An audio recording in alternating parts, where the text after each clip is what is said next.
El grupo operativo Grom era un elemento cuidadosamente seleccionado del 75º Regimiento de Rangers.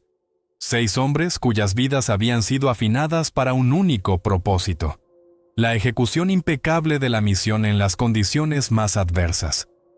El capitán Adams, comandante del grupo, se mantenía un poco apartado, su mirada recorriendo las filas, evaluando la preparación de cada soldado. Alto, fibroso, con un rostro de rasgos afilados y ojos penetrantes, irradiaba una confianza serena que emanaba de años tomando decisiones bajo una presión extrema e impredecibilidad. Sus decisiones eran calculadas, casi frías, pero cada soldado sabía que el capitán no los enviaría a un lugar al que él mismo no iría, y que siempre sería el primero en la batalla. A su lado estaba el sargento maestro Johnson, apodo Roca.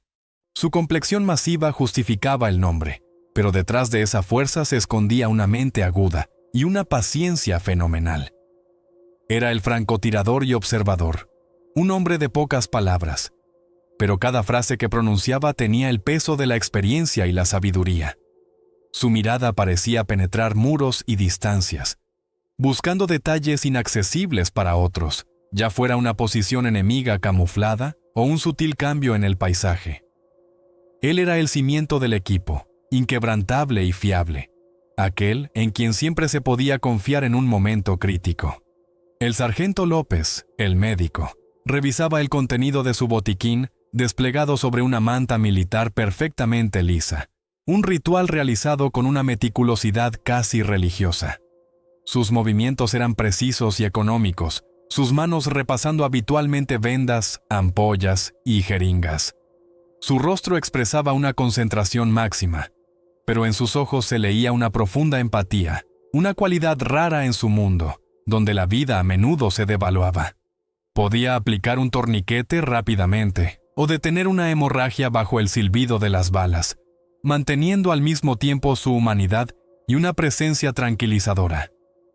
El especialista en comunicaciones, el sargento Miller, estaba sentado, inclinado sobre su radio AM PRC 152, el complejo dispositivo que los conectaba con el mundo exterior. Verificaba las frecuencias, comprobaba el nivel de carga de las baterías BA 5590, nuevas, como exigía el reglamento. Sus dedos tamborileaban nerviosamente sobre la carcasa de la radio, delatando su inquietud interna.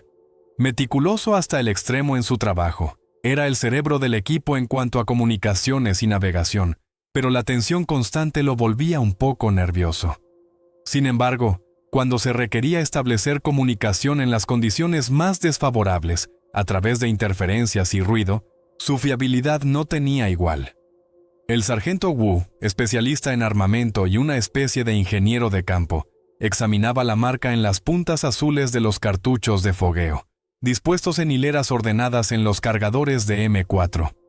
Ingenioso, minucioso e increíblemente hábil con cualquier mecanismo, conocía cada tuerca, resorte y contacto de sus carabinas M4A1.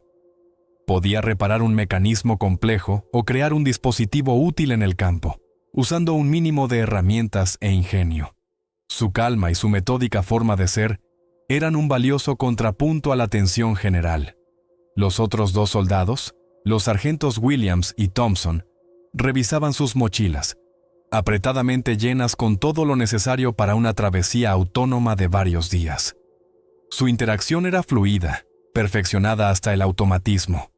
Años de entrenamiento conjunto, interminables marchas forzadas, asaltos, despejes, habían borrado la línea entre individuos, convirtiéndolos en un único y eficiente organismo que se entendía sin palabras.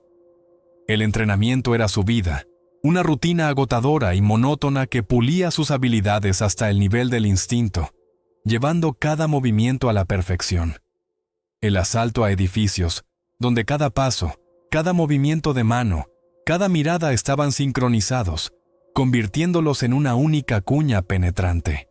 El desplazamiento por terreno accidentado, donde se movían como sombras, fundiéndose con el paisaje, recorriendo millas sin esfuerzo, leyendo el terreno bajo sus pies.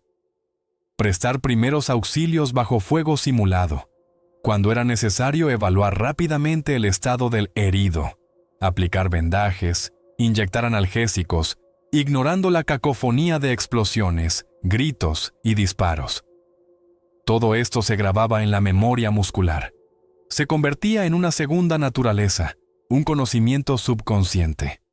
Dejaban de pensar, simplemente actuaban, con una precisión inalcanzable para una persona común. La preparación del equipo antes de una larga marcha era un ritual sagrado, casi una meditación. Cada soldado conocía el peso de su mochila hasta la onza, distribuyéndolo con la máxima eficiencia. Las correas se ajustaban perfectamente para que el peso se distribuyera de manera óptima, sin rozar los hombros, sin dificultar la respiración. Cada costura de la mochila se revisaba para comprobar su resistencia, cada cremallera, su funcionamiento. El contenido del botiquín, torniquetes CAT, vendajes israelíes, paquetes de morfina y antibióticos, se revisaba hasta la última pastilla y jeringa. Los visores nocturnos PVS-14 se limpiaban, sus monturas para el casco se probaban. Las baterías para las radios y los receptores GPS con la marca BA5590 eran nuevas, cargadas al máximo. Se prestaba una atención especial, casi íntima, a las armas. Las carabinas M4A1, sus herramientas estándar, eran desmontadas, limpiadas, lubricadas y vueltas a montar con una precisión impecable. Los bloqueadores del cerrojo, BCAR, estaban firmemente instalados en los cañones, garantizando que al disparar el cerrojo no retrocediera, evitando la expulsión del casquillo y la recarga automática. Sus armas debían disparar únicamente con cartuchos de fogueo, marcados con el color azul, para la simulación. La descripción detallada de cada elemento del equipo, la verificación de su operatividad, llevaba tiempo, pero ese tiempo era de vital importancia. Un fallo en un solo detalle podía poner en peligro a todo el equipo y hacer fracasar la misión. Las próximas competiciones militares internacionales eran percibidas por el equipo de dos maneras. Por un lado, era un deporte, una oportunidad para demostrar su maestría en el escenario mundial, para probar nuevas tácticas y protocolos en condiciones lo más cercanas posible a las de combate, pero sin el riesgo fatal. Estaban seguros de su superioridad, forjada en conflictos reales. Era un juego, pero un juego que se tomaban con total seriedad, aspirando a ganar como en cualquier otra misión. Existía una ligera, casi imperceptible, displicencia hacia las amenazas no reales de la competición. Eran Rangers, se habían enfrentado a la muerte real, a un enemigo de verdad. La simulación no podía compararse con esa experiencia. El humor militar, negro, cínico y particular, era su forma de liberar la tensión, fortalecer los lazos y recordarse mutuamente su hermandad. Mira, López, si me rompo una pierna en esta montaña, no me dejarás para alimentar a los osos, ¿verdad? Logos. El sargento Williams le guiñó un ojo al médico mientras ajustaba las correas de su mochila. López sonrió. Solo si te quejas demasiado alto, Willy. Tenemos reglas estrictas sobre la evacuación. Nada de privilegios para los quejicas. Tales bromas, pullas, demostraciones de estar listos para ayudar en cualquier situación. Eso era la hermandad, forjada con sudor, sangre y experiencias compartidas en los polígonos y en zonas de conflicto. El último briefing se llevó a cabo en una pequeña tienda de campaña montada apresuradamente que servía como puesto de mando temporal. En una gran pantalla se mostraba un detallado mapa topográfico de la región de los Cárpatos, con rutas, puntos de control y zonas restringidas marcadas. Las coordenadas de los puntos de control, la ruta de movimiento prevista, las reglas de la competición, los datos sobre los equipos rivales. Todo fue repasado una vez más por el capitán Adams. El terreno es complejo. La voz del capitán era uniforme, desprovista de emoción, pero los soldados sabían que no era una simple constatación.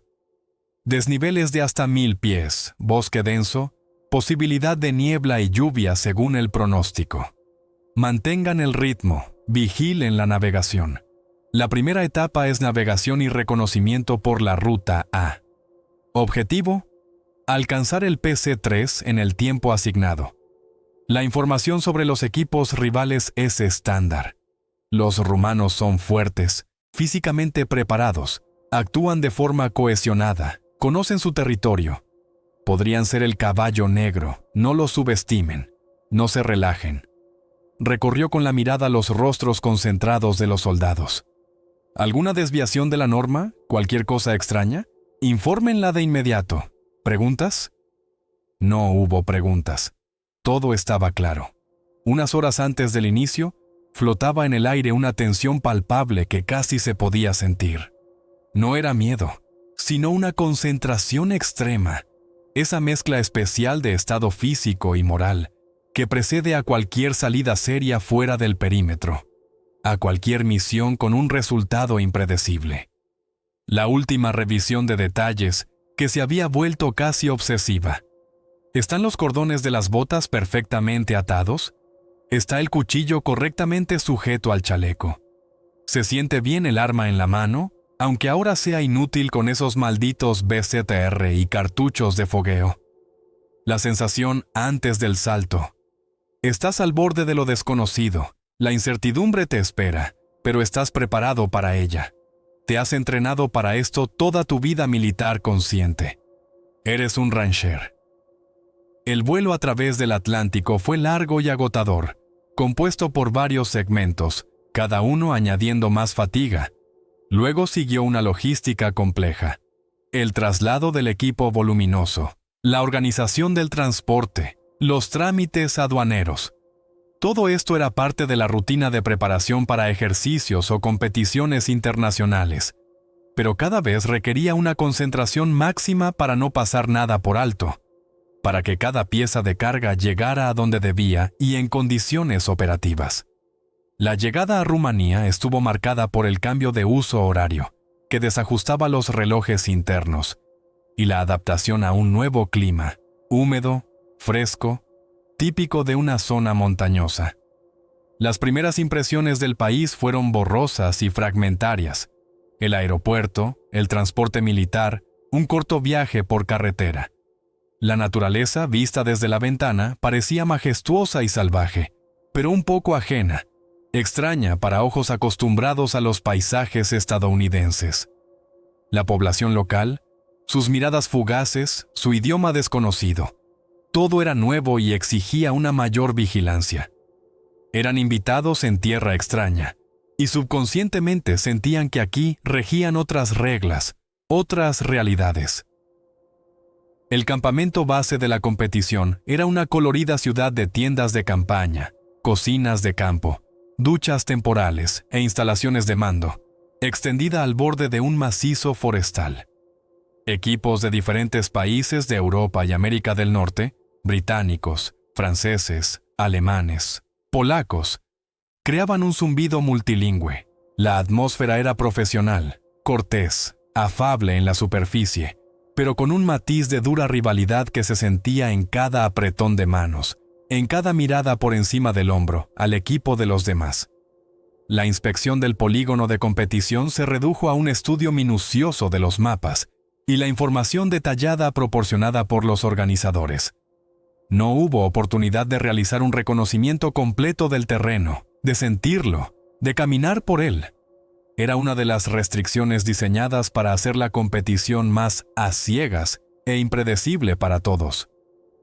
El encuentro con el equipo rumano tuvo lugar durante el almuerzo en el comedor común, un ruidoso local donde se mezclaban los olores de la comida y el sudor. Eran 8 hombres, que destacaban entre los demás por su aspecto. Físicamente imponentes, fornidos, con rostros severos e imperturbables. Se movían y actuaban con una disciplina y coordinación asombrosas, casi robóticas, como un único organismo. Pero lo más notable era su hermetismo y distanciamiento. Se mantenían apartados, sentados en su propia mesa, sin mezclarse con los otros equipos, evitando cualquier intento de conversación informal o intercambio de opiniones. Su uniforme era militar estándar, pero los Rangers notaron pequeñas diferencias en el equipamiento, quizás algunas modificaciones locales, o simplemente particularidades del suministro de su unidad. Su equipo parecía robusto, funcional y muy usado. Wu, el ingeniero, observó que sus armas también parecían modificadas o pertenecían a modelos más antiguos, diferentes del estándar de la OTAN M4AR-15, aunque externamente se le parecían. La señal para el inicio de la competición sonó con un agudo bocinazo que hizo vibrar el aire. El equipo Grom se puso en marcha, manteniendo el ritmo establecido, rápido, pero que permitía conservar fuerzas para la larga travesía y realizar la observación. El movimiento por terreno accidentado comenzó con las primeras subidas y bajadas por laderas cubiertas de un denso bosque. La navegación funcionaba con precisión. Los receptores de satélite determinaban claramente su posición, pero la brújula y el mapa seguían siendo las herramientas principales en las que más confiaban. El patrullaje se desarrollaba según los protocolos estándar, practicados hasta el automatismo. El capitán Adams lideraba el grupo, determinando la dirección y el ritmo. Roca Johnson iba en la retaguardia, controlando constantemente la retaguardia, buscando signos de seguimiento. Williams y Thompson cubrían los flancos, escaneando el terreno. López se mantenía cerca del comandante, listo para prestar ayuda en cualquier momento. Miller vigilaba la comunicación por radio y el GPS. Los intervalos entre los soldados eran de 5 a 10 yardas, dependiendo de la densidad de la vegetación y el relieve, asegurando una visión mutua y la posibilidad de dispersarse rápidamente en caso de contacto. El bosque de los Cárpatos resultó ser exactamente como se describía en el briefing: denso, oscuro, con un sotobosque espeso de helechos y arbustos que dificultaba la visión y el movimiento. Los desniveles eran pronunciados, obligándolos a trepar por tramos rocosos resbaladizos o a abrirse paso a través de impenetrables matorrales de zarzas y arbustos espinosos. La humedad era alta. El aire se sentía pesado y saturado de olores a tierra húmeda y hojas en descomposición. Pronto comenzó a caer una lluvia fina y agotadora, convirtiendo los ya resbaladizos senderos y laderas en trampas de barro. El tiempo afectaba la visibilidad, dificultaba la navegación debido a los instrumentos empañados y los contornos borrosos, y agotaba físicamente, empapando la ropa de humedad. Pero el equipo trabajaba, utilizando todas sus habilidades y resistencia. Leían el terreno, encontraban rutas óptimas para sortear obstáculos, se ayudaban mutuamente a superar tramos difíciles, avanzando con una determinación implacable. Las primeras pequeñas anomalías comenzaron a manifestarse aproximadamente 3 millas después del inicio, apenas perceptibles, pero lo suficientemente extrañas como para llamar la atención de profesionales entrenados. Miller, que iba tercero en la formación, notó extraños arañazos en la corteza de un viejo roble cubierto de musgo, demasiado altos para que los hubiera dejado un animal grande como un oso, y demasiado uniformes y profundos para garras comunes, a menos que la criatura fuera gigantesca y poseyera garras afiladas como cuchillos. Media milla más adelante, Williams vio un movimiento rápido por el rabillo del ojo en un denso matorral, que atribuyó a un ciervo o un ave grande perturbada por su presencia. Roca Johnson, con su vista fenomenal y atención al detalle, señaló más tarde una sección de tierra anormalmente removida al pie de un acantilado, como si algo enorme hubiera movido rocas de cientos de libras de peso, dejando surcos profundos. Estas observaciones fueron fugaces, insignificantes por separado, y fáciles de atribuir a las peculiaridades de la naturaleza salvaje o a su propio cansancio y tensión. Pero se acumulaban, creando un trasfondo inquietante. La sensación de alerta crecía con cada paso, con cada nuevo detalle inexplicable. Era la intuición profesional, agudizada por años en zonas peligrosas donde el más mínimo signo de anomalía podía significar una amenaza mortal. El entorno desconocido, la lejanía de la civilización, el comportamiento extraño, casi alarmante, del equipo rumano. Todo se sumaba en un presentimiento vago pero persistente, de que esto no era solo una competición, no solo una prueba de habilidades. No era miedo en estado puro, sino más bien una advertencia del organismo a nivel celular. Algo no está del todo bien, como debería ser. El ambiente está alterado. Miller seguía comprobando la radio, encontrándose con zonas muertas e interferencias. Algo que en las montañas no era extraordinario, pero que, combinado con los demás factores, solo aumentaba la ansiedad y la sensación de aislamiento. El bosque parecía hermoso y pacífico a primera vista, pero bajo esa superficie, en sus densas sombras y su silencio, se ocultaba algo invisible que desafiaba la explicación racional, algo antiguo y depredador. El equipo Grom continuaba su avance eficazmente, a pesar del terreno cada vez más complicado, la densa vegetación y el empeoramiento del tiempo, que había convertido los senderos del bosque en resbaladizas franjas de barro. Alcanzaron el primer punto de control exactamente a tiempo, completando la tarea de recopilación de inteligencia, que según la leyenda de la competición, eran las coordenadas de un objetivo ficticio. Luego siguió el desplazamiento hacia el segundo punto, donde debían desactivar una imitación de un artefacto explosivo escondido en un nicho de roca. Todos actuaron de forma coordinada, cada uno utilizando su especialización, pero listos para sustituir a un compañero. López, a pesar de su rol principal como médico, era un excelente tirador y cubrió al grupo con seguridad durante la desactivación. Miller mantuvo la comunicación dentro del equipo. Sus órdenes e informes en voz baja eran claros y oportunos, asegurando la coordinación. Wu ayudó a superar los obstáculos naturales, evaluando rápidamente su dificultad y proponiendo soluciones óptimas para un paso rápido y seguro. Roca. Johnson escaneaba constantemente el terreno con sus prismáticos, sus ojos buscando cualquier movimiento o forma antinatural entre los árboles y arbustos, sin perder ni un solo detalle. Aproximadamente media milla después del PC-2, mientras descendían por un sendero estrecho que bajaba por una ladera empinada, se toparon con las primeras huellas verdaderamente alarmantes, que no podían atribuirse a animales ni a otros participantes de la competición.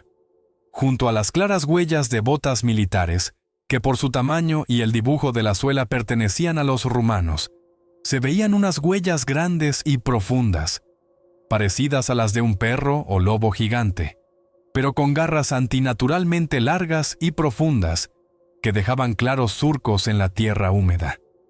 El tamaño de estas huellas era de unas 12 pulgadas de largo, más grande que cualquier depredador conocido en esa región. La tierra a su alrededor estaba revuelta y compactada, como si una criatura con una fuerza enorme se hubiera impulsado desde ella, ganando velocidad. A pocos pies del sendero, en un árbol caído, se veían surcos profundos dejados por algo muy afilado y duro, como si el árbol hubiera sido arañado por garras o cuchillas gigantes. Williams pasó los dedos por ellos. «Estas no son garras de oso», dijo en voz baja. Su voz sonaba tensa, demasiado uniformes, como si estuvieran afiladas mecánicamente, o por otra cosa. A medida que se adentraban más en el bosque, los hallazgos extraños se hacían más frecuentes, entrelazándose con las huellas rumanas, que aparecían en los lugares más inesperados, a veces cruzando su camino desde direcciones antinaturales. Cerca de un pequeño arroyo, descubrieron una zona del bosque donde los árboles estaban rotos a una altura de 6 o 7 pies del suelo, los troncos quebrados con una fuerza enorme, como si algo gigantesco simplemente hubiera pasado a través, sin molestarse en rodearlos. No parecía la caída de un árbol por el viento o un desprendimiento natural. Miller encontró un trozo de tela enganchado en una rama baja. El color y la textura se parecían a un fragmento del uniforme rumano, pero no estaba simplemente rasgado, sino como si se hubiera estirado hasta el límite, y luego desgarrado como si lo hubieran intentado romper con una fuerza enorme y no humana.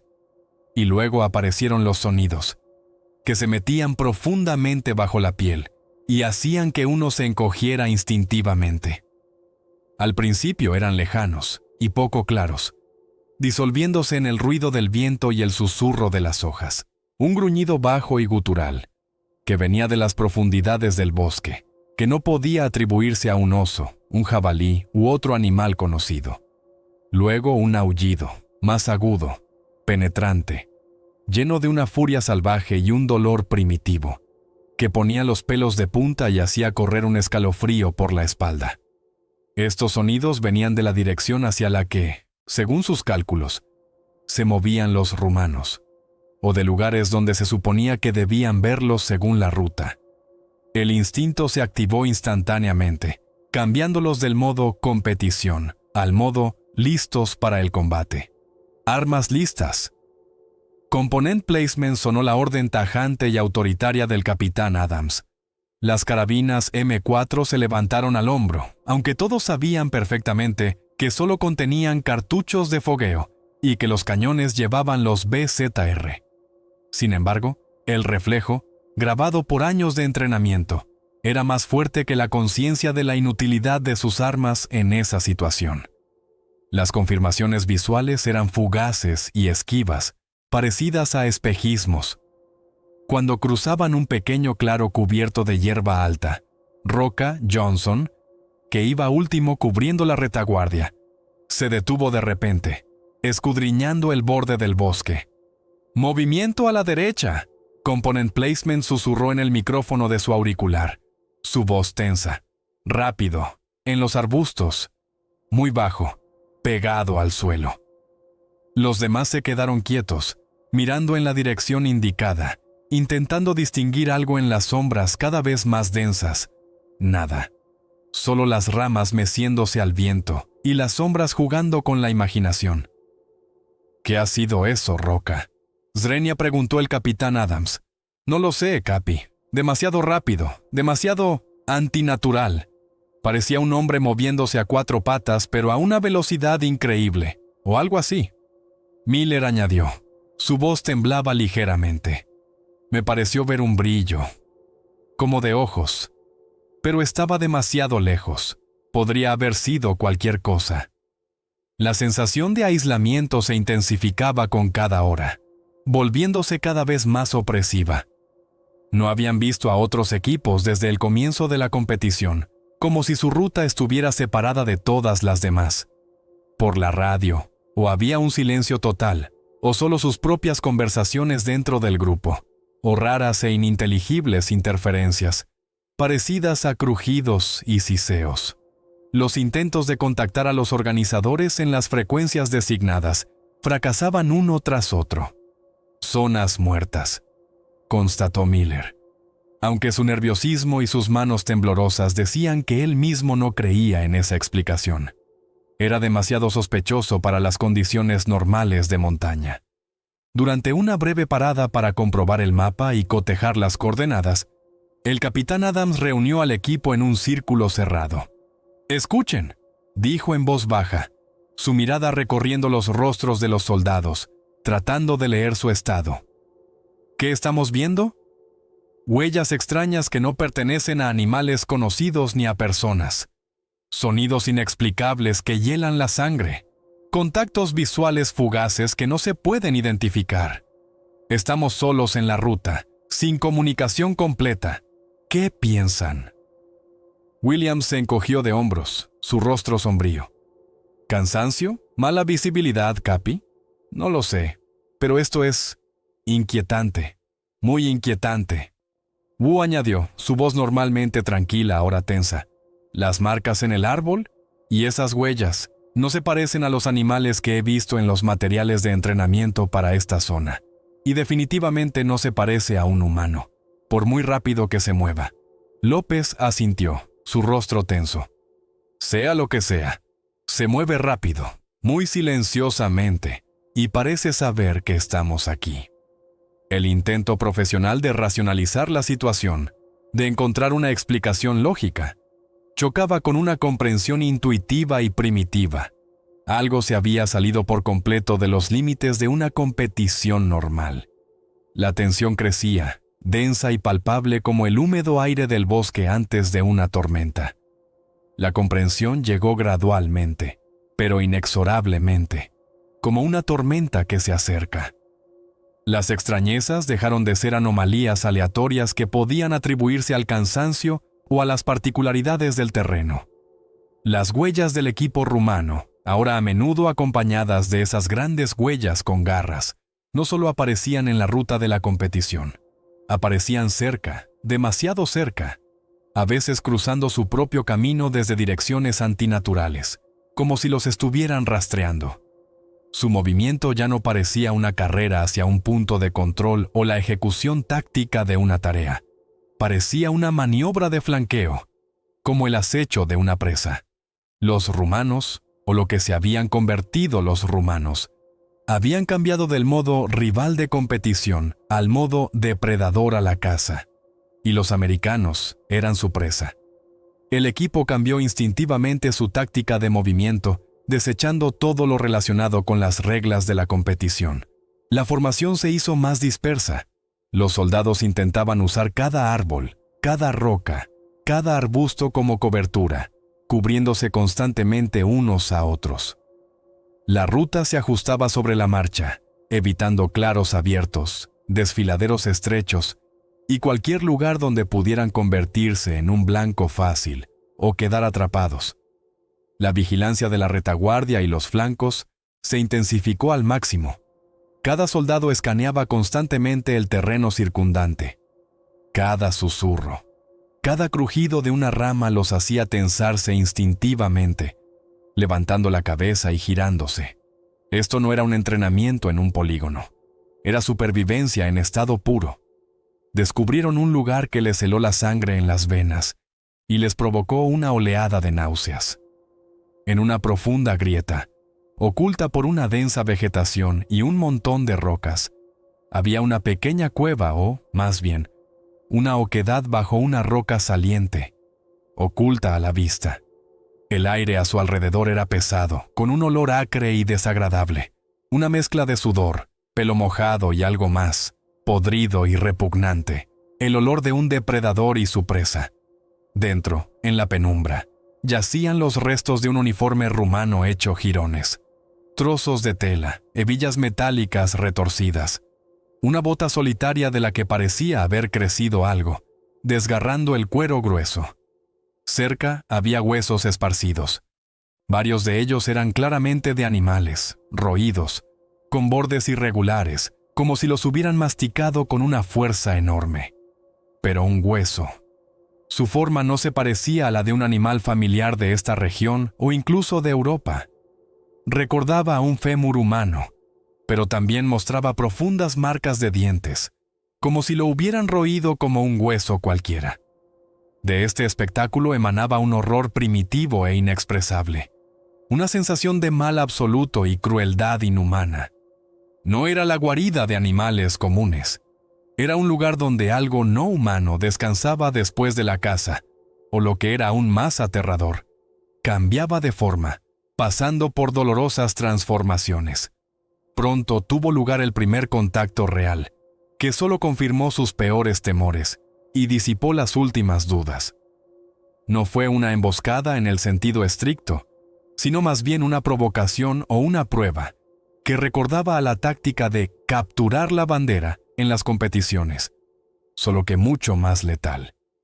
Dos figuras salieron disparadas del bosque hacia un pequeño claro cubierto de hierba alta, a unas 100 yardas de distancia. Al principio se movían como personas, rápidamente, con una postura erguida característica de un hombre corriendo. Luego, en un instante, sus movimientos cambiaron hasta volverse irreconocibles. Cayeron a 4 patas, y su velocidad aumentó drásticamente, pasando a un galope impensable para un humano. Se movían a trompicones, como bestias gigantes y deformes, cubriendo la distancia con una agilidad increíble, pegados al suelo. No era una imitación, era una cacería. Ahora los americanos los veían con más claridad que nunca. No eran del todo lobos, no eran del todo humanos. Sus cuerpos parecían demasiado largos, demasiado delgados, casi escuálidos, pero a la vez increíblemente musculosos y fuertes. Sus extremidades se doblaban en ángulos antinaturales que para un humano significarían luxaciones o fracturas, pero para ellos eran la norma. El pelaje, oscuro y áspero, crecía en mechones en la espalda y las extremidades, dejando zonas de piel desnuda y abultada. Sus rostros se habían alargado en hocicos bestiales con colmillos al descubierto, de los que goteaba saliva, y sus ojos brillaban con una luz antinatural y depredadora, amarilla o roja, en la penumbra del bosque. La velocidad con la que cruzaron el claro era impensable para un ser humano. Era el movimiento de un depredador acortando la distancia hasta su presa. Se movían casi en silencio, fundiéndose con las sombras de los árboles. Sus hábitos recordaban a los de grandes depredadores, calculadores, letales, hambrientos. A pesar de los años de entrenamiento, la disciplina de hierro y el temple, el estrés comenzó a manifestarse entre los miembros del equipo, provocado por el enfrentamiento con lo irracional. La constante sensación de ser observado, el agotamiento físico por el movimiento incesante por un terreno complejo, la conciencia de la monstruosa naturaleza del enemigo. Todo ello presionaba la psique con una fuerza enorme. El rostro de Miller estaba pálido, respiraba de forma entrecortada, su mirada estaba asustada. Williams apretaba con fuerza su carabina como si fuera un arma de verdad.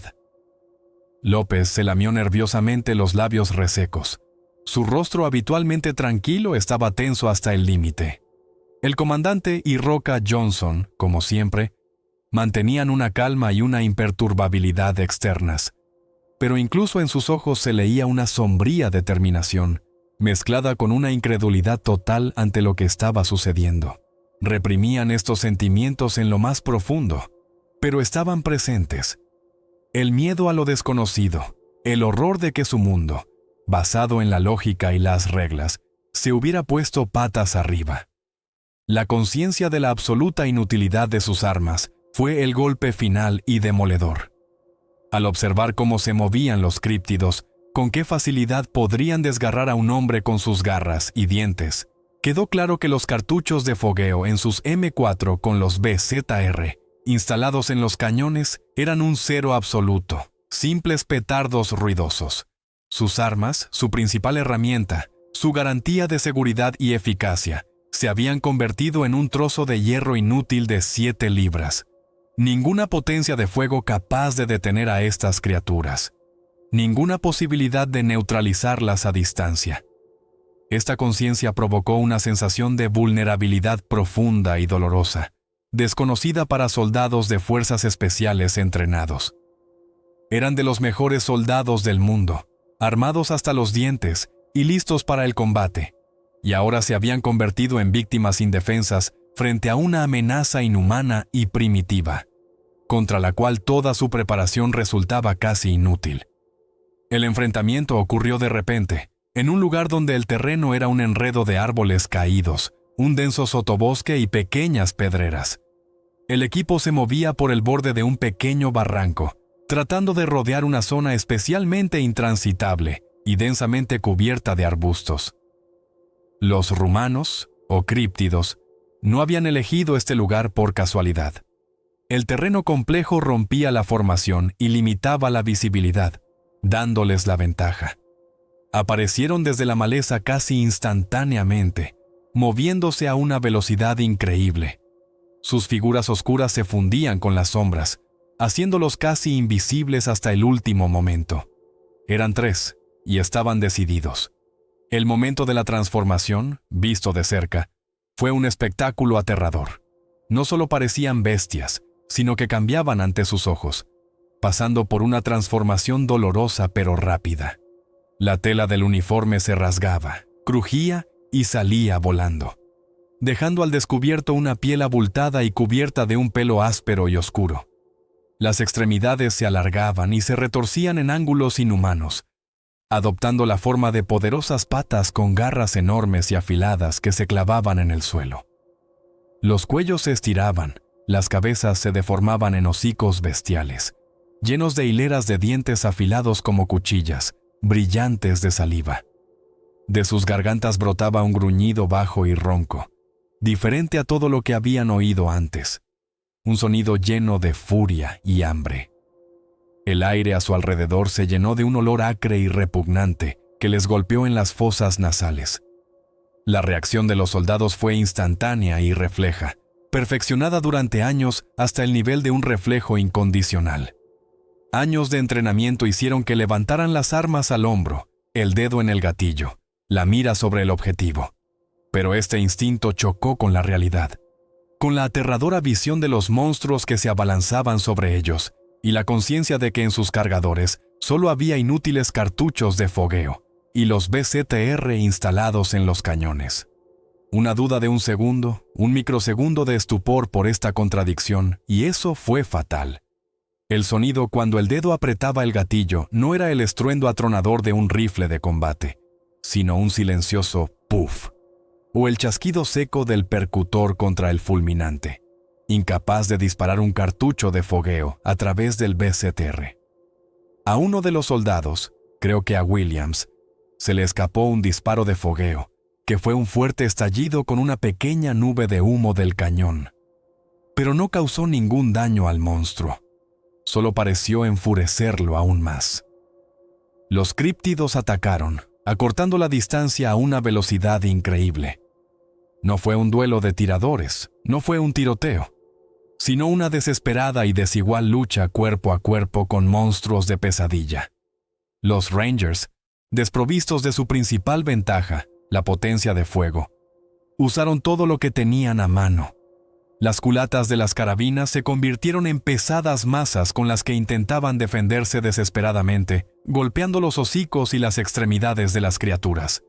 Los cuchillos tácticos, Ka-Bar o similares, fueron desenvainados en un intento de infligir heridas.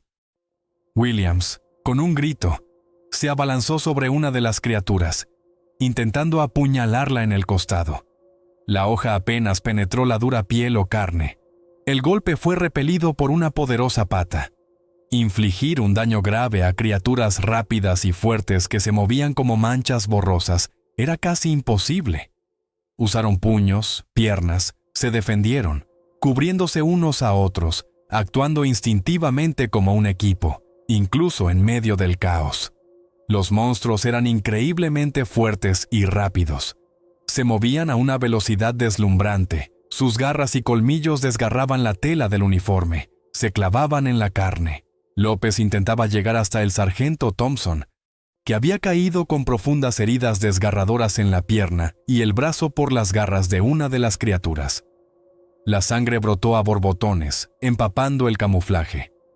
El grito de Thompson estaba lleno de un dolor insoportable y puro terror. Otro críptido atacó al sargento Williams, que no tuvo tiempo de esquivarlo o defenderse. El monstruo lo agarró, lo levantó en el aire como un muñeco de trapo y con una fuerza increíble lo arrojó contra un árbol grueso. El crujido de los huesos rotos se oyó incluso por encima del gruñido de los monstruos y los gritos de los soldados. Williams se desplomó en el suelo y no se movió. La primera baja. El capitán Adams evaluó la situación al instante, en menos de un segundo. No podían ganar en un combate cuerpo a cuerpo con estas criaturas. Sus armas eran inútiles. Las bajas no solo eran posibles, eran inevitables si no se retiraban de inmediato. ¡Retirada! ¡Retirada! ¡Atrás! ¡A cualquier precio! ¿Swing? Su voz sonó tajante y autoritaria, cortando el ruido del combate. No fue una retirada organizada según las reglas, sino una huida desesperada y desordenada de un enemigo superior. Se defendían, cubriéndose unos a otros, aprovechando cualquier oportunidad para obstaculizar a sus perseguidores. Wu empujó un tronco podrido en el camino de uno de los monstruos, intentando ralentizarlo. Miller arrojó su mochila para distraer la atención, esperando que las criaturas se interesaran por la presa. Corrían, sintiendo el aliento caliente en sus espaldas y oyendo el incesante gruñido. López, cargando al herido Thompson, se movía con dificultad, apoyado por el poderoso sargento maestro Johnson, que los cubría a ambos. Reunidos a 100 yardas del lugar de la refriega, detrás de un pequeño saliente rocoso que ofrecía algo de cobertura, evaluaron los daños. Eran 5. El sargento Williams estaba muerto. El sargento Thompson, gravemente herido, se desangraba a pesar del torniquete que López le había aplicado apresuradamente y sus intentos de detener la hemorragia. Los demás también tenían arañazos y contusiones. El equipo estaba dañado, parte se había perdido en el caos de la retirada. El agotamiento físico era total, pero lo principal era el shock psicológico. Ellos, soldados entrenados, se enfrentaban a una realidad que debería haber permanecido en los libros, las películas de terror o las leyendas urbanas. Monstruos, críptidos. La conciencia los golpeó con toda su fuerza, dejándolos sin aliento. Esto no era una competición, era una cacería. Y ellos eran la presa. El mundo, tal como lo conocían, acababa de hacerse añicos. La breve reunión informativa tras la retirada fue severa y directa, llevada a cabo en susurros a la sombra de una roca saliente. 5 supervivientes. El sargento Williams había muerto. Su cuerpo quedó allí, en el bosque. El sargento Thompson estaba gravemente herido.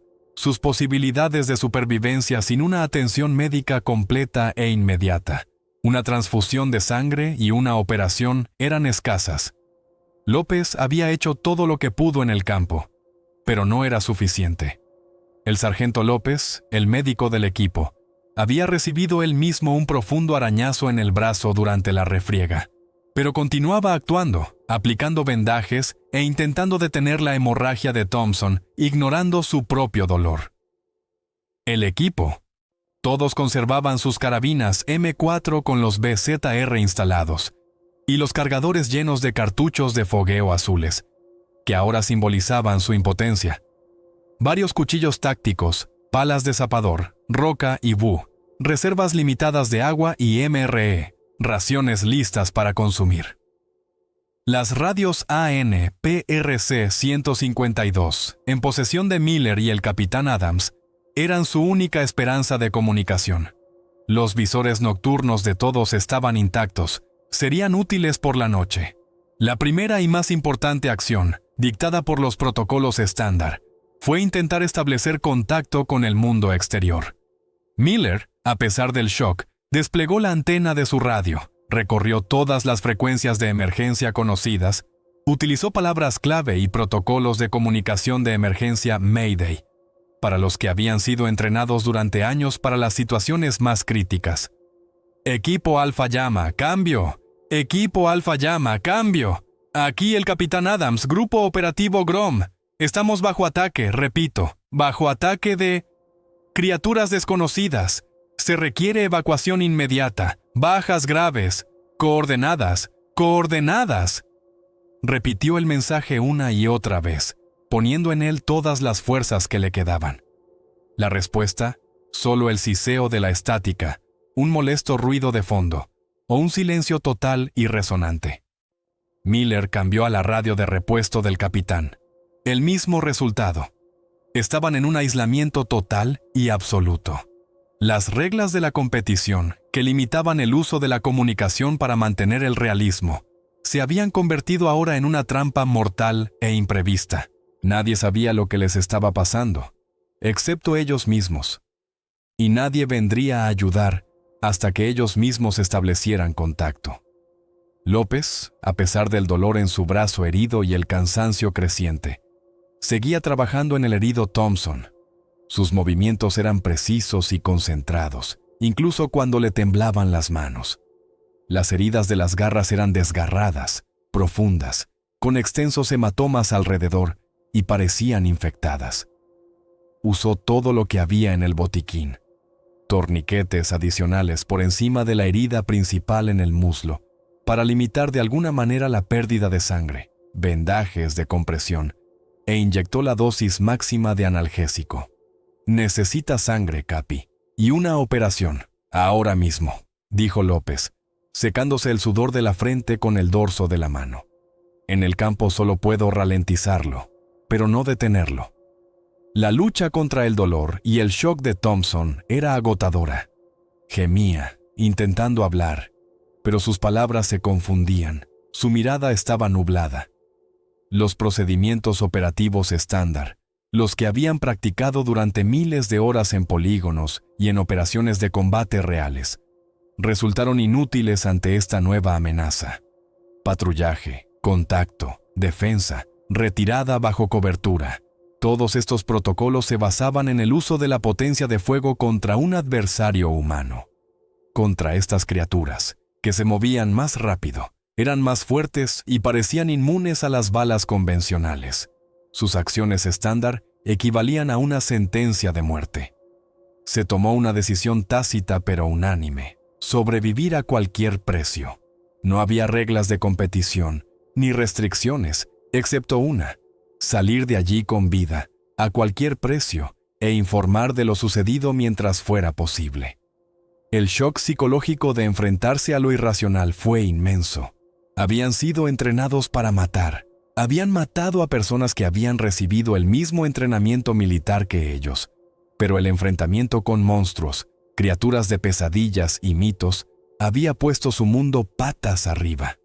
La incredulidad ante lo que sucedía, la negación, se mezclaba con un miedo primitivo y pegajoso, una aversión a lo visto y un profundo y ardiente dolor por el compañero caído.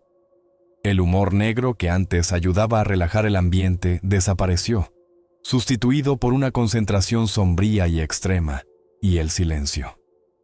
Cada uno luchaba con sus propios demonios internos, con el deseo de entrar en pánico, pero el instinto profesional de supervivencia, grabado en ellos durante años, se imponía. No podían permitirse derrumbarse ahora.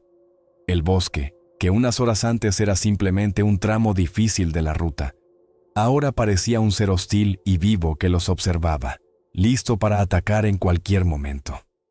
Cada sombra podía ocultar a un monstruo. Cada susurro en las hojas hacía que el corazón se detuviera. La orientación se complicaba no solo por el cansancio físico y la necesidad de mirar constantemente a su alrededor, buscando signos de persecución, sino también por un miedo paralizante que los hacía cometer errores al evaluar distancias y direcciones. El bosque se había convertido en un laberinto de muerte en el que estaban atrapados. Entendieron que los rumanos o los críptidos no se detendrían. Su objetivo era obvio: no dejar testigos. No permitir que nadie contara lo que habían visto sobre la naturaleza de estas criaturas. La caza había comenzado y continuaría hasta el final. Pero los americanos también empezaron a pensar como supervivientes, como presas acorraladas. ¿Cómo escapar? ¿Dónde encontrar un refugio que les diera alguna protección? Y lo más importante, ¿cómo encontrar una manera de neutralizar o al menos dañar a las criaturas contra las que su arma principal era inútil? Era un juego mortal, cuyas reglas estaban escritas con sangre, y debían aprender a jugar según estas nuevas reglas si querían sobrevivir. El descanso en el refugio improvisado, que consistía en una pequeña cornisa bajo una roca, fue corto, tenso y desprovisto de toda comodidad. El herido Thompson yacía, su respiración superficial e irregular, su rostro de un gris ceniciento. Los demás, sentados en el perímetro, con los rifles listos, aunque solo fuera por apariencia y apoyo moral, escuchaban cada sonido del bosque e intentaban idear cómo sobrevivir en esta situación absolutamente demencial. Comenzó una tormenta de ideas de emergencia, llevada a cabo en susurros para no llamar la atención. ¿Con qué los matamos?, Swing preguntó en voz baja el capitán Adams. Y esta simple pregunta sonó como una sentencia. Los conocimientos estándar sobre táctica, armamento y balística resultaron inútiles contra una biología y velocidad desconocidas. Tuvieron que rebuscar en su memoria, repasar todo lo que sabían o habían oído. Mitos, rumores, leyendas sobre seres sobrenaturales, historias sobre la lucha del hombre contra la naturaleza en sus manifestaciones más salvajes. ¿Cuchillos? Apenas penetraban la piel, requerían un contacto demasiado cercano. ¿Culatas? Podían aturdirlos por un segundo, no más. Wu, el ingeniero de campo, fue el primero en proponer una idea que bordeaba la locura, pero que ofrecía alguna posibilidad. Teníamos cargas de demolición de entrenamiento según la leyenda, Capi. para simular la voladura de un puente o un objetivo. En mi mochila tengo una pequeña reserva de C4, varios bloques de 1/4 de libra y detonadores, reales. Se hizo un silencio, interrumpido solo por la respiración irregular de Thompson. Explosivos. Una pequeña cantidad de C4, uno de los explosivos más potentes disponibles, podría ser su única oportunidad de infligir un daño grave. Pero, ¿cómo usar unas pocas libras de explosivo contra objetivos rápidos y fuertes que aparecen y desaparecen entre la maleza? Minas improvisadas, trampas con cables de disparo, cargas dirigidas fijadas a los árboles. Comenzó una descripción detallada de los cálculos. ¿Cuánto se necesita para detener a una criatura de, digamos, 300 libras, moviéndose a la velocidad de un coche de carreras? El riesgo era colosal. Los explosivos son peligrosos de manejar incluso para profesionales, y una carga mal calculada o que detonara en el momento equivocado podría matarlos a ellos mismos, no a los críptidos. Roca, Johnson, el francotirador y conocedor insuperable del terreno, propuso usar el propio paisaje contra el enemigo. Trampas, fosos de lobo, con estacas en el fondo, o árboles caídos en las laderas que se puedan hacer rodar rápidamente, como una avalancha. Conocía el bosque, lo sentía. Sabía cómo usar sus características contra el enemigo, cómo convertir los obstáculos naturales en trampas mortales. Wu apoyó la idea, añadiendo detalles de ingeniería a las primitivas construcciones. Podemos hacer cables de disparo con paracord, atados a ramas afiladas o fragmentos de equipo. No los matará, pero podría ralentizarlos o herirlos, hacer que se claven las estacas. La descripción del proceso de instalación de tales trampas sonaba sombría, pero realista. Cavar fosos de unos 6 pies de profundidad en tierra blanda, afilar estacas de ramas robustas, camuflar los fosos con musgo y hojas. Árboles inclinados, listos para caer a una señal o al activarse un cable de disparo, lanzados desde una ladera empinada. La comprensión era amarga. Contra tal fuerza, velocidad e inteligencia, estas trampas primitivas tenían una eficacia limitada, pero era mejor que nada. Surgió la idea de usar el fuego, el arma más antigua del hombre contra la naturaleza salvaje. Tenían mecheros, raciones secas, algunos elementos del equipo que podían arder.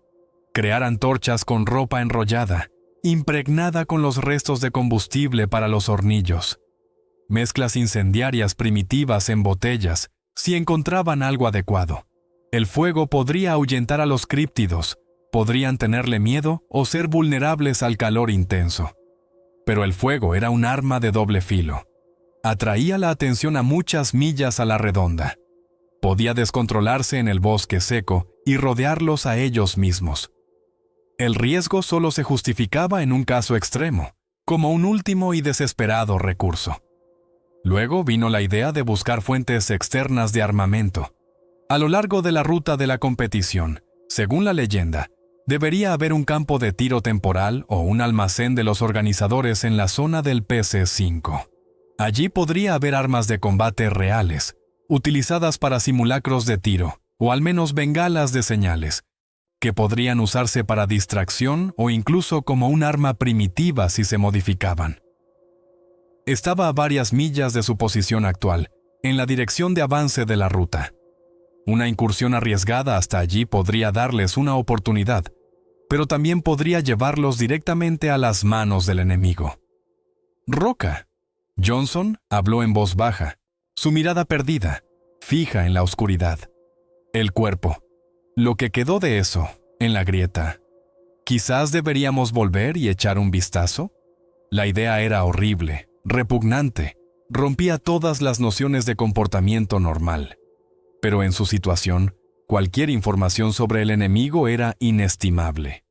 Comprender su fisiología, encontrar un punto débil, ojos, garganta, articulaciones, sería una incursión extremadamente arriesgada de vuelta al lugar que ya consideraban una guarida. Pero la necesidad de información superaba la aversión. La adaptación psicológica estaba en pleno apogeo, El estado de shock fue reemplazado por el pragmatismo frío y calculador de los soldados supervivientes. La aceptación de la necesidad de matar a no humanos, a monstruos, llegó con la conciencia de que eran ellos o los otros. El dolor por Williams y la agonía de Thompson impulsaron esta adaptación, quemando los restos de los sentimientos humanos ordinarios. El vínculo en el equipo se volvió de acero, forjado por el horror compartido y la determinación. Eran los últimos. Dependían unos de otros no solo para ganar en una simulación, sino para una lucha real y sangrienta por cada aliento, por cada paso. Los primeros intentos de usar medios improvisados no dieron el resultado esperado. Solo confirmaron lo peligroso y ágil que era su adversario. Instalaron 2 fosos de lobo en la supuesta ruta de persecución, camuflándolos con sumo cuidado, gastando un tiempo y unas fuerzas preciosas que podrían haberse utilizado para avanzar. Colocaron varias trampas con estacas afiladas. Cuando los críptidos aparecieron, de nuevo rápidos, casi silenciosos, eran 4, no cayeron en ninguna de las trampas, o las detectaron con su increíblemente agudo olfato, o vieron los más mínimos signos de alteración en la cubierta del bosque que un humano normal nunca notaría. Una criatura saltó por encima de un foso de 6 pies de ancho, con aparente facilidad. Otra simplemente lo rodeó sin disminuir la velocidad, como si supiera de su existencia. Wu activó un cable de disparo que debía hacer caer un árbol inclinado sobre el sendero, pero el mecanismo primitivo falló en el último momento. Los críptidos resultaron ser más inteligentes, instintivos y ágiles de lo que habían previsto. Las trampas solo sirvieron como un insignificante retraso de segundos. Hubo nuevos enfrentamientos, escaramuzas cortas, brutales y agotadoras que les chupaban las últimas fuerzas. Los críptidos eran implacables, su persecución era incesante, no daban tregua. Una noche, mientras intentaban cruzar un torrente de montaña, una de las criaturas emergió del agua, moviéndose a una velocidad asombrosa. Fue una lucha caótica en la oscuridad y las salpicaduras, donde cada uno luchaba por su vida. Se defendían con cuchillos, palas de zapador, usando cualquier cosa que pudiera infligir algún daño. El sargento Wu recibió un profundo corte en el brazo por una garra, pero logró golpear al críptido en la cabeza con el mango de la pala con tal fuerza que éste se tambaleó por un momento. En otra ocasión, mientras se movían por un sendero estrecho junto a un precipicio, 2 críptidos intentaron acorralarlos, atacando desde 2 lados. Tuvieron que deshacerse de parte del equipo, mochilas vacías, bolsas adicionales, incluso la radio de Miller, que luego encontraron, para distraer su atención y ganar unos preciosos segundos para maniobrar. López, a pesar de su herida y el cansancio, hacía todo lo posible por vigilar el estado de Thompson, que se debilitaba con cada hora. Sus heridas se inflamaban. En una de estas escaramuzas, cuando un críptido se acercó demasiado, el sargento maestro Johnson, Roca, entró en combate cuerpo a cuerpo, protegiendo al destacamento. Su poder, determinación y furia eran increíbles. Logró defenderse usando la culata de su carabina como una maza y su cuchillo. Pero él mismo recibió varias heridas profundas de garras y dientes. Sangre, sudor, dolor, todo se mezcló en esta pesadillesca danza de la muerte. Pero cada enfrentamiento les proporcionaba una pizca de información inestimable. Empezaron a comprender mejor al enemigo, sus hábitos, sus puntos fuertes y débiles, los sentidos. Su olfato era increíblemente agudo. Parecían seguir el olor del miedo y la sangre que emanaba de los hombres heridos y agotados. El oído también era excelente. Podían oír un susurro silencioso o el crujido de una rama a cientos de yardas. La reacción al dolor. Gruñían y retrocedían ante golpes fuertes, especialmente en la cabeza o las articulaciones, pero se recuperaban rápidamente. ¿Puntos vulnerables? Quizás los ojos, si lograban acertar con un cuchillo o un objeto afilado. O la garganta, si lograban alcanzarla. Se movían en manada, pero no parecía que tuvieran un líder claro, actuando más bien por el instinto de depredadores organizados. Podían pensar estratégicamente, flanquear, tender emboscadas, usar el terreno. La lucha contra la fatiga, el hambre y la deshidratación se convirtió en un frente aparte. Se movían casi sin parar, durmiendo a ráfagas, no más de 1 hora a la vez cada uno, relevándose constantemente en la vigilancia. Las reservas de MRE se agotaban. Tenían que estirarlas. Tenían que buscar agua en los arroyos, filtrándola a través de tela o usando las mínimas reservas de pastillas potabilizadoras. El estrés constante, la tensión física y el dolor los agotaban física y moralmente hasta el límite. La toma de decisiones se ralentizaba, la coordinación de movimientos empeoraba, incluso las tareas más elementales requerían un esfuerzo enorme. Miller, el especialista en comunicaciones, parecía el más agotado. Sus manos temblaban por el agotamiento nervioso y la desesperanza de intentar contactar con el mundo exterior. Encontraron pruebas de otras víctimas, la confirmación de que no eran los únicos a los que cazaban. Sucedió cerca de un pequeño lago donde, según el mapa y la leyenda, debería haber habido otro punto de control. Fragmentos de equipo esparcidos que no pertenecían ni a ellos ni a los rumanos. Un trozo de uniforme alemán, parte de un chaleco de combate británico, restos de un casco polaco. Y luego, los restos. Lo que quedaba de varias personas. Huesos, carne, uniformes desgarrados, cascos aplastados. Fue una masacre. No solo una competición, no solo un ataque por emboscada. Los críptidos habían organizado una cacería en ese bosque contra todos los participantes de la competición. La visión fue aterradora, provocando náuseas y una profunda desesperación. Confirmó sus peores temores. La sensación de desesperanza se intensificó, pero al mismo tiempo creció una fría y sombría determinación. No podían simplemente morir aquí, convirtiéndose en otro montón de huesos en el fondo de un barranco. Debían informar, detener esto. Fue en esta espeluznante atmósfera de desesperación, cuando parecía que no había salida, que lograron su primer éxito significativo usando un arma improvisada. Tendieron una trampa, usando el último bloque de C4 que les quedaba, colocándolo bajo una gran roca, en un sendero estrecho por donde, según sus cálculos, debían pasar 2 críptidos. Con un cable de disparo, instalado por Miller bajo la dirección de Wu, planeaban detonar la carga en el momento en que las criaturas estuvieran en la zona de impacto. El plan era extremadamente arriesgado. Requería un cálculo de tiempo y unos nervios perfectos, pero era su única oportunidad de infligir un daño real. Cuando los monstruos aparecieron, moviéndose rápido y con confianza por el sendero, esperaron hasta el último momento, con el corazón en un puño. Wu, responsable del detonador, apretó el botón. La explosión fue ensordecedora, sacudió la tierra, arrancó árboles de raíz. Fragmentos de rocas, tierra y carne mutilada volaron en todas direcciones.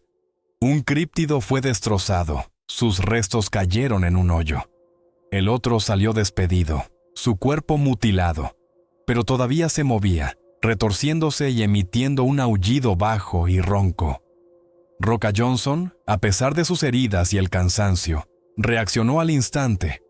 Corrió hacia la criatura herida y con un grito salvaje le clavó el cuchillo en la cuenca del ojo, repitiendo los golpes una y otra vez, hasta que el monstruo dejó de moverse y emitir sonidos.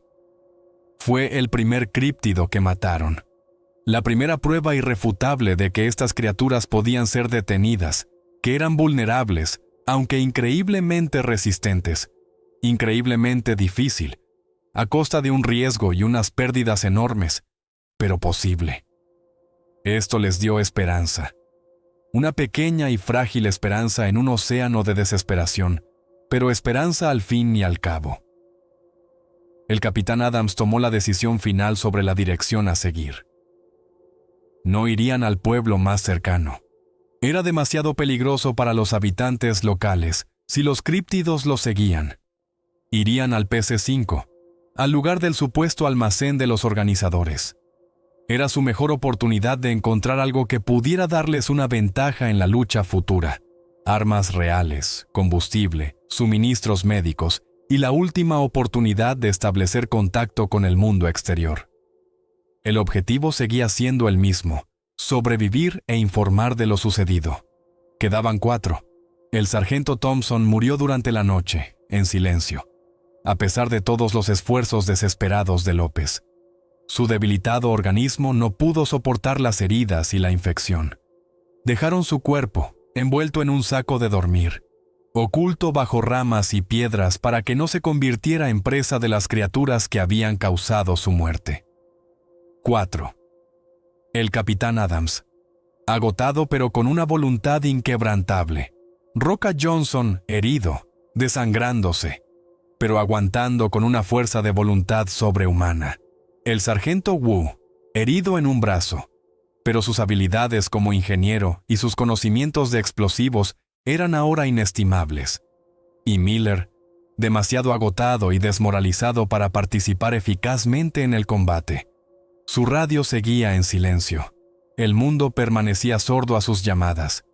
Se decidió que Miller intentaría establecer contacto desde lejos, desde una elevación donde pudiera haber alguna señal, mientras los demás distraían o neutralizaban a los críptidos. Conociendo la ubicación aproximada de los críptidos restantes, habían visto sus huellas, oído sus sonidos, sintiendo que todavía los rastreaban. Así como su ruta hacia el PC-5, el equipo elaboró un plan para el enfrentamiento final. Era un plan desesperado, basado en el uso del terreno y los escasos medios de infligir daño que les quedaban. Eligieron un desfiladero estrecho, lleno de árboles caídos y escombros de roca, donde los críptidos no podrían usar su velocidad y maniobrabilidad al máximo. Este era su campo de batalla, el lugar donde podrían intentar igualar las probabilidades. A Wu le quedaba una última y pequeña carga de C4, aproximadamente media libra. Decidieron usarla como un campo minado en un punto clave del desfiladero, por donde el enemigo se vería obligado a pasar debido al relieve. Roca debía tomar una posición en el flanco, preparándose para usar su cuchillo y su pala de zapador en combate cuerpo a cuerpo contra las criaturas heridas o ralentizadas. El capitán Adams y López, usando sus M4 con cartuchos de fogueo, debían distraer la atención, crear ruido, simular un ataque, para llevar a los críptidos a la trampa. Miller debía subir a una roca a media milla del desfiladero, donde, según sus cálculos, podría haber alguna señal, y comenzar a transmitir en el momento en que comenzara la batalla, cuando el ruido atrajera la atención y, quizás, rompiera las interferencias. La preparación del campo de batalla consumió sus últimas fuerzas. Wu, a pesar del dolor en su brazo herido, colocó la carga con una precisión metódica bajo un montón de rocas en el fondo del desfiladero, conectando la TAN a un detonador con un cable largo. Lo camufló todo con sumo cuidado para que no se vieran signos de intervención. Roca eligió una posición en un saliente de la roca, desde donde tenía una buena vista del desfiladero, su rostro concentrado y sombrío. El capitán y López tomaron posiciones en la entrada del desfiladero, listos para iniciar el fuego de distracción. Cada uno conocía su papel, cada uno entendía los riesgos. La tensión estaba al límite, cada nervio vibraba. El cansancio y el dolor se sentían como cemento en las extremidades. Esperaron, aferrando sus armas, escuchando cada susurro. Las horas se alargaron interminablemente. Cada sonido parecía el movimiento de los críptidos. Luego, en el crepúsculo cada vez más denso, aparecieron, moviéndose por el borde del desfiladero. Sus figuras oscuras y angulosas se movían con una gracia asombrosa. Sus ojos brillaban en la penumbra, buscando a su presa. Descendieron al desfiladero, con cautela pero con confianza, sabiendo que la presa estaba cerca. El equipo se quedó inmóvil, conteniendo la respiración. Era el momento de la verdad. La batalla comenzó. El capitán Adams y López abrieron fuego con sus M4. Los fuertes estallidos de los disparos de fogueo resonaron por el desfiladero, creando el ruido necesario y distrayendo la atención. No era fuego para matar, sino una maniobra de distracción, una simulación de ataque para llevar a los críptidos más adentro de la trampa. Las criaturas reaccionaron al instante. Un gruñido furioso, un salto hacia adelante, directamente hacia la fuente del ruido. Se movían a una velocidad asombrosa, superando los obstáculos de árboles caídos y rocas con una agilidad increíble. En ese momento, Wu, que los observaba desde su escondite, apretó el botón del detonador. La explosión fue potente, ensordecedora, llenó todo el espacio del desfiladero, sacudió la tierra.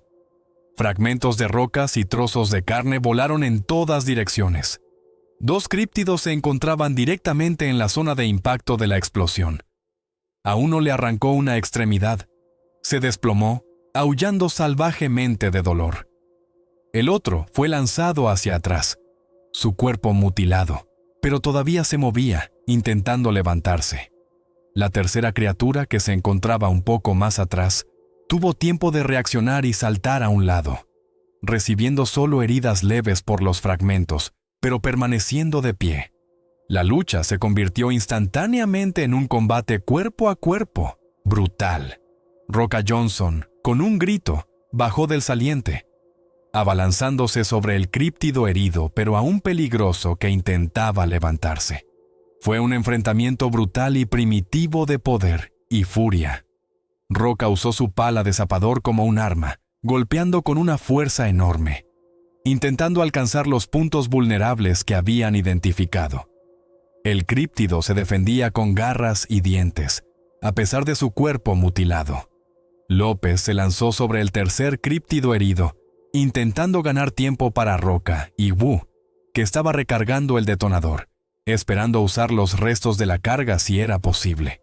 El capitán Adams los cubría, continuando disparando cartuchos de fogueo, intentando distraer la atención de los enemigos restantes.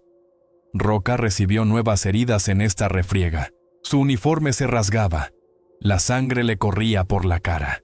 El críptido con el que luchaba estaba herido, pero su furia era aterradora. Luchaba con una fuerza desesperada. En un momento dado, Roca cayó y la criatura se abalanzó sobre él, intentando rematarlo. López, defendiéndose de su propio oponente, gritó, intentando distraer al monstruo que había atacado a Roca. Wu, habiendo terminado con el detonador, vio la situación crítica. Agarró el resto de la carga de C4 y, ignorando el dolor en su brazo herido, se lanzó hacia la lucha de Roca, intentando detonar la carga a quemarropa, sabiendo que esto podría matarlo tanto a él como a Roca. El resultado de la batalla pendía de un hilo. Los críptidos estaban heridos, pero no quebrantados. Su fuerza y vitalidad eran increíbles. López luchaba con un coraje increíble, usando su cuchillo y la culata, su rostro cubierto de sudor y sangre. Roca, a pesar de sus graves heridas, seguía luchando en el suelo, intentando alcanzar su cuchillo. Wu llegó a la refriega de Roca, dispuesto a sacrificarse por su compañero.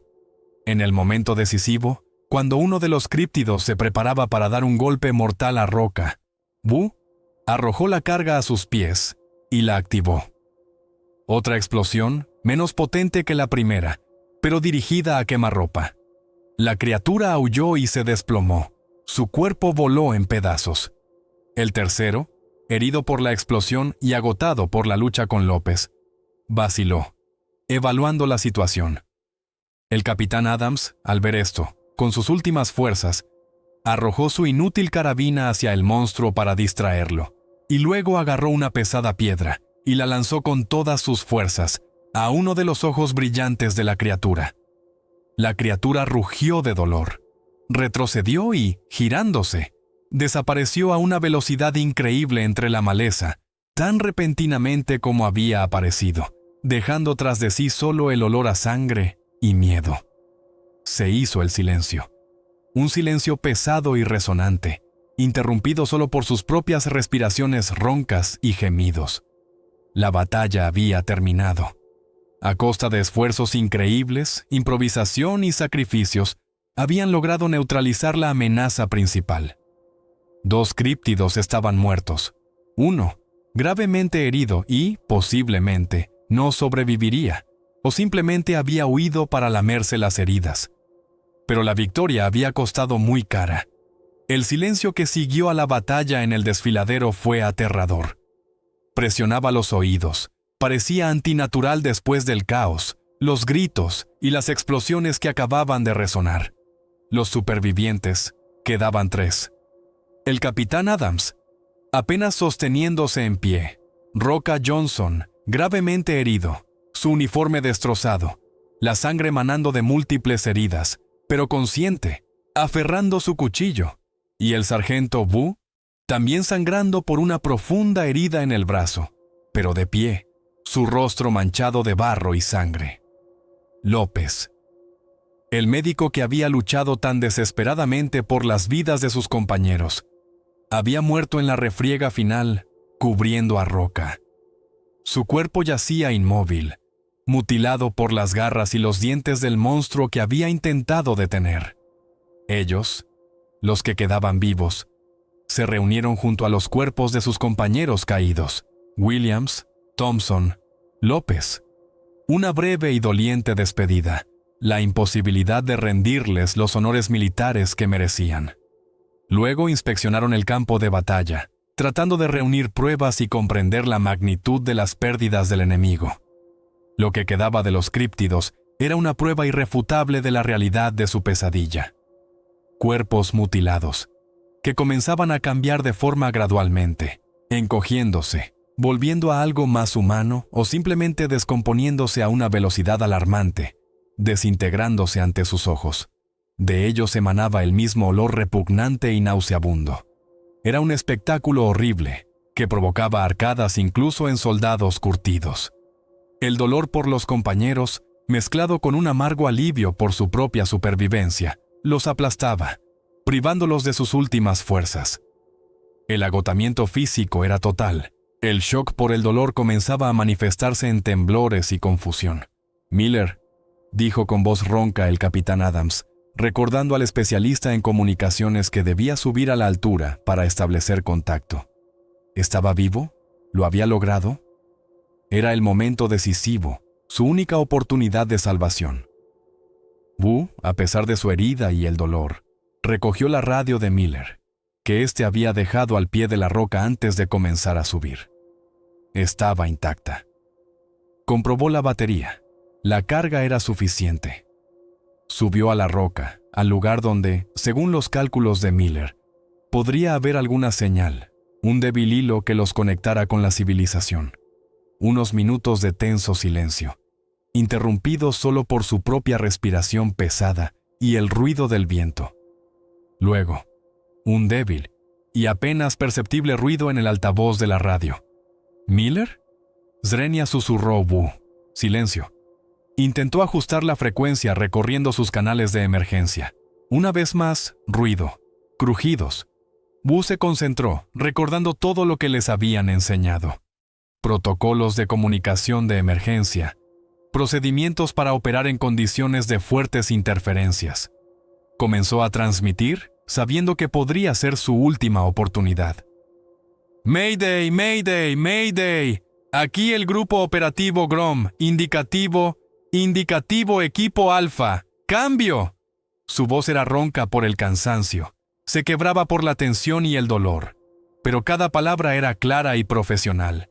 «Hemos sido atacados. El equipo rumano. Nos atacaron. No son humanos. Repito, no son humanos. Son críptidos. Criaturas desconocidas. Hemos sufrido graves bajas. Hay muertos. Hay heridos graves. Se requiere evacuación de emergencia. Urgente. Nuestras coordenadas aproximadas. Dijo las coordenadas geográficas aproximadas que había logrado anotar del GPS antes de la batalla, sabiendo que la precisión podría no ser perfecta. Solicitud de evacuación de emergencia. Confirme recepción. ¡Alguien! Confirme recepción. Repitió el mensaje una y otra vez, poniendo en él toda la fuerza y desesperación que le quedaban, aferrándose a cualquier esperanza. Al otro lado, a cientos o incluso miles de millas, en un centro de mando donde un operador aburrido supervisaba el monótono desarrollo de unas competiciones internacionales, sentado en su consola de comunicaciones, Se oyó esa voz. Había estado escuchando el ruido monótono en el éter, estándar para una zona montañosa, señales débiles de otros equipos, y de repente esa voz, ronca, quebrada, llena de dolor y terror, pero clara, usando los indicativos y protocolos reglamentarios, palabras que no tenían ninguna relación con una competición.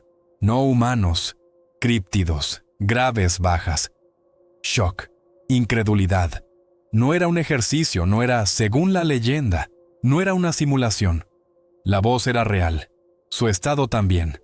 El operador, a pesar de la conmoción, cambió instantáneamente al protocolo de emergencia, activó la grabación, intentó determinar las coordenadas exactas de la fuente de la señal. Recibido, equipo Alfa, recibido. Permanezcan en la línea si es posible. Coordenadas recibidas, transmitiendo información a superiores de inmediato. Comenzó una avalancha de acontecimientos, ganando velocidad. La información del Mayday, del equipo de fuerzas especiales estadounidense, participante en competiciones internacionales, atacado por criaturas desconocidas, se extendió por los canales de comunicación a una velocidad increíble, llegando a los más altos escalones del poder y las estructuras militares. Del modo evento deportivo, se pasó instantáneamente al modo situación de emergencia de máxima prioridad. Prioridad número 1. Encontrar a los supervivientes, asistir a los heridos, evacuar, obtener confirmación y muestras, si era posible. El procedimiento CASEVAC, evacuación de bajas, en el campo, estaba perfeccionado durante años. El sonido de los helicópteros que se acercaban, un sonido salvador que nunca olvidarían. Aparecieron sobre las copas de los árboles, sus potentes reflectores cortando la oscuridad, arrancando de ella el claro empapado de sangre junto al desfiladero. Los equipos de búsqueda y rescate, los paramédicos. Sus acciones fueron rápidas, precisas y eficientes. No hicieron preguntas innecesarias al ver el estado de los supervivientes, sus terribles heridas, el shock en sus ojos, los cuerpos de los compañeros caídos y lo que quedaba de sus adversarios. Fueron tratados no como criminales o locos, sino como héroes y víctimas de un incidente aterrador. Los cuerpos de los compañeros fallecidos fueron recogidos con cuidado. Se les prestó asistencia médica en el lugar, luego los cargaron en los helicópteros y los enviaron al hospital militar más cercano. En el hospital, a pesar del agotamiento físico, el shock por el dolor y el trauma psicológico, comenzaron los interrogatorios, agotadores, pero llevados a cabo de la manera más correcta y solidaria posible, por especialistas en situaciones de crisis e inteligencia militar. Su relato sonaba increíble, como el guión de una mala película de terror, como el delirio de personas enloquecidas por el estrés. Pero su estado, las múltiples heridas desgarradoras de garras y dientes, los gritos inhumanos que la radio de Miller había grabado, el trauma psicológico y, sobre todo, las irrefutables pruebas físicas que lograron reunir en el lugar de la batalla antes de que desaparecieran, fragmentos de los cuerpos de los críptidos, muestras de sus tejidos que Wu había logrado recoger instintivamente. Todo ello no dejaba lugar a dudas sobre la veracidad de lo sucedido. El mando rumano estaba horrorizado y en completa perplejidad. ¿Su unidad de élite resultó ser esto?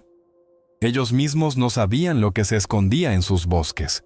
Conmocionados, no hubo ningún intento de ocultar lo sucedido, solo una total perplejidad y el deseo de investigar.